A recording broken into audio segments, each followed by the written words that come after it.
What's going on, y'all? In this video, I got an interesting topic here. I want to talk about what waiting tables has taught me about life. That's really what I want to talk about. It's funny how your job, when you work a job for a long time, how you can, it almost teaches you life lessons. And serving waiting tables is one of those jobs that, I've been doing it for a while, and probably off and on, I've probably been doing it like right under 20 years. And I've been working in customer service pretty much my entire life. I've done some other, jobs where, warehouse type stuff here and there, or sales and stuff like that. But for the most part, it's been working in the food industry. And like I said, you learn a lot working in the food industry. You learn a lot about yourself, and you learn a lot about other people. And I've learned some things that I can apply in my life moment to moment, day to day. And some of these things I want to share with you that I've just kind of I don't know, just kind of interesting. I just kind of discovered, all right. And I just want to share this with y'all, and I hope that maybe you can take this and run with it and do something with it, apply it to your life, all right. One of the first things that it taught me is that how to be patient. When you're waiting tables, there's only so much within your control. When you're taking somebody's order, or like I'm not cooking the food. Like when orders take too long, et cetera, things happen that, like I said, that are out of your control. You got, when I notice, when me particularly, I get to a point where, like, if I know food's taking too long, which rarely happens where I work, but if there's that rare occasion where it takes too long, like I know how to go talk to people and say, hey, y'all, we appreciate your patience. It's coming right out, or whatever I have to say. But also, it's being patient within myself, not allowing, like, oh, okay, because food's running behind, like allow that to create like this internal impatience within me. Because I've learned over years, man, when you start doing that, right, you get that internal impatience, bro. Like, that's when you start messing up. That's when you start making mistakes. That's when your anxiety starts getting the best of you. So it's really important to be patient. Learn how to slow down. And that leads me to the second thing that waiting tables taught me, is to control what I can control. Like I said, I can't control how fast the food gets cooked. All I can control is if something's taking too long, relaying that message to the guest and making sure that the guest is smooth, cool, calm, and that there's no issues. That's what I can control. And like I said, these things, this translates to life too. Control what you can control. A lot of us, we get ourselves into a lot of trouble when we try to control everything. It's like, whether it's out of fear, whether it's out of just our patterns of how we operate, everything, we gotta be in control of everything, or things can feel out of place and disarray, whatever. So control what you can control, all right, and let the rest go. Now, the third thing that waiting tables has taught me, and when I say taught me, it's taught me about people too, not just specifically about life. I mean, like, people as well, all right. And it taught me that people trust you when you're competent. When you know what you're talking about. When I'm at a restaurant, and not even just this one where I work at, just restaurants, anytime, you got to know the product. You got to know how to move at your job, how to explain things, how to make things easier for people, how to set them up for success. And people, they really appreciate that when you're able to do that. They really, they'll follow your lead when you can show that you're competent and you know what you're talking about. I want to give you like a quick example. Like, at my job, we do things a little bit differently. I work at a place where we do counter service. So I don't even have a section there. I've worked places like that, but this is the first place that I've worked where I don't have a section. I'm working part of a team. And we take your order first, and we take payment first, right? So explaining that to people sometimes when they walk up initially to this podium, and they're like, oh, okay, it's two of us, can we be set? And we're like, oh yeah, we take your order, we take your payment first, and then we'll get you set. It's counter service, it's kind of in and out, old school diner type vibe, but explaining that to people, that is me kind of demonstrating competence. And I do it competently. Like, I do it like, I'll walk them through this experience like, hey folks, we take your order first, we take your payment, and then we'll get you set, all right? Oh yeah, that's weird. Or, oh, okay, that sounds good. Like, yeah, it all makes sense here once y'all are all done. Trust me. But yeah, just show that you know what you're talking about, and you become more competent by doing different things. Like, whether it's working out, teaching yourself how to do things. Okay, don't want to make that one too long. You know, the fourth thing that waiting tables taught me is that a smile goes a long way. Man, I learned this one because, like I said, I've been waiting tables for almost 20 years, right? So, long time ago, I had really bad teeth. You know, my teeth was crooked. So I've been on this journey where I've had crooked teeth. Now I got straight teeth, got a nice smile. And I've been on the journey of serving where I wasn't as smiley. I still waited tables. I was still friendly, could still speak well and carry myself well, but I wasn't as, hey, like big smile in your face. So I've learned that, man, when you can smile, it just kind of just breaks the ice with people.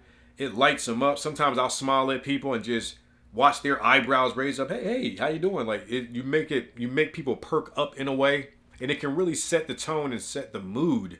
Depending on what circumstances you're in. And a smile, man, it can really just it's funny, like when I smile, people smile back. Of course, naturally, they're not gonna look at you with a stone face, but it's just crazy how a smile can really just bring out positivity and happiness and a good feeling, I feel like, when it's a genuine smile. So yeah, smile more. Like I said, it goes a long way. Now, the fifth thing that waiting tables taught me is that people respect the truth. Okay? For example, when you're in a restaurant setting and say, like I said, something's taking too long, or when I'm explaining to people how we do the seating or how we take your order and take your payment first, right? I'm being transparent. I'm being very, not only am I just breaking down, hey, this is how we do it, this is protocol, this is the procedure, but I'm being truthful. I'm being authentic. I'm being like, hey guys, this is how we do things. It'll make sense at the end. Say maybe like a ticket gets mixed up, or your food, like I said, your food's taking too long. It's like being able to tell the truth. Not saying so much like, oh yeah, such and such forgot to do this, but like saying, oh yeah, Scotty, he forgot to put your food on. Like, no, just being like, hey y'all, kitchen is slammed in there right now. You know what I mean? Your food is coming right out. Sorry about the wait, y'all. I really appreciate y'all. Can we get y'all like a cinnamon roll on us or something like that? Something like that. You see how I just naturally did that? Like, people trust a delivery like that. People trust, and I'm not like BSing anybody or, and this is what I'm saying. Like, people respect the truth. This is out in the real world too. Like, when you're honest, when you don't lie, when you move in integrity and you just tell it like it is, you're just a straight shooter. You don't have to sugarcoat things. That doesn't mean be rude. It just means like, yo, I tell the truth. I tell it like it is. You know what I mean? Now, if you're getting any value out of this video so far, please smash the like button. Don't forget to subscribe to the channel so you know when I make more videos just like this. Also, if you're enjoying this video, if you want to dive deeper into self-mastery, emotional mastery, understanding your operating system so that you can take better control of your life, move how you want to move, get off of autopilot, take more accountability for yourself, then use the link in the description and book a one-on-one call with me, okay? All right, now let's hop back into the list. The sixth thing that waiting tables taught me about life. And I didn't just learn this just from waiting tables, but waiting tables reinforced it. Don't take things personally. Yo, when you're in the food industry, you cannot be out here taking everything personally. I've worked around some people that, I used to do this too. I'm not even going to say like I never experienced this. It's crazy working in the food industry and you take things personally. Like, don't get me wrong. We all human. We all take things personally to a degree naturally, but man, I used to work with this girl.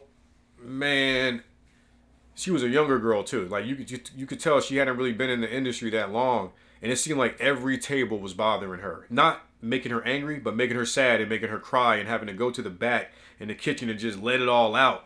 And I would just be looking at her like, damn, this moment might not be cut out for you, But it's funny because I remember working at this restaurant, and after leaving the restaurant, I worked there for like 2 years. And I remember going back there, and that girl was still there working. And she was more confident. I could see it in her. She was always a good girl, even when I worked with her too. But I remember seeing her and could see like, okay, she stuck with it and she got through that discomfort, So I want to say that as well. Like, my initial reaction might have been like, damn, girl, you take everything personally. It's got you crying. Like, waiting tables is not for everybody. But to see that she got to the other side of that and learned how to not take everything so personally, man, that was cool to see. don't take things personally. That's what waiting tables taught me. Like, I can't please everybody. All I can do is the best that I can do at this job, you know, and that's communicate well. That's articulate myself well. Make sure that, you know, I'm communicating what I need to communicate to the guest, and not taking things personally if they're having a bad day, they're being short, they're being, you know, because sometimes that can happen. Now, for this last thing that waiting tables taught me about life, and this is a really weird one, is call people by their name. All right, now before you click off the video, because I just said that, I learned, man, like when I used to have to be in the kitchen, when I would have to call for something from the kitchen, like asking for something, I would always call people by name. I don't ever come in the kitchen and say, "Can I get a side of pico?" I say, "Hey, Frankie, when you get a set, can I get a side of pico?" And it's like whenever I say somebody's name first, whenever I would say their name first, not only would it grab their attention, and it's kind of like I'm cutting through the noise. "Hey, Frankie, hey, Steve, when you get a sec," I'm cutting through the noise and I'm talking right to you. And they're like, damn, not only did he acknowledge me, but he said, please. He said, when you get a chance. And I say all these things really rapid fire that, I don't know, in a way, it's almost like showing that like I'm showing consideration for what you may be doing right now. You know, you might be in the middle of something, And that's me saying, hey, when you have a second, can you do this? I may need it right now, but even how I deliver it, you know, what I've learned over the course of this time working, you know, waiting tables is that people receive things better. But these are some things that waiting tables has taught me, man. I hope that this list, like, you see what I'm talking about when I say that these are some things that are transferable. You can take these things into everyday life and start applying these things, man. You know, I always say that everybody needs to wait tables. I always say everyone should wait tables and have played on a sports team. You do that, you learn a lot about people and you learn a lot about life. But that's all I got for you in this video. If y'all enjoyed this video, make sure you check out this video right here. YouTube thinks you'll enjoy this one. And I'll see y'all in the next video. Peace.